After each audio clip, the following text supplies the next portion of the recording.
Betty Boop and Little Jimmy is a Betty Boop cartoon from Fleischer Studios from 1936. This is directed by Dave Fleischer and Myron Waldman. It's written by Jimmy Swinnerton, and we have a voice cast including Mae Questel and Clarence Nash. Honestly, I didn't like this one at all. It definitely doesn't appeal to me. Betty Boop is working out and she's on a particular machine and she basically gets stuck in it and it goes out of control. And little Jimmy comes along and she tells him to hurry and get an electrician to turn off the machine. And little Jimmy does this, but it doesn't go according to plan. And by the time he gets back to Betty Boop, this is a spoiler for what happens, she is stick thin because she's been working out for, well, a couple of minutes.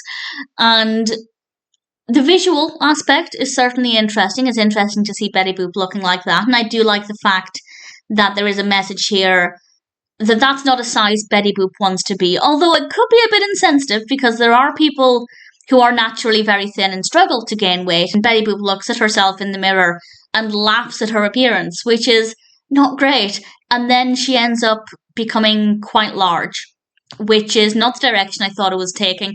So I feel like they're trying to go down a body positivity route, which, to be fair, for the 1930s is pretty good. But at the same time, I don't think they handled it very well at all. So I don't have a lot of love for this one.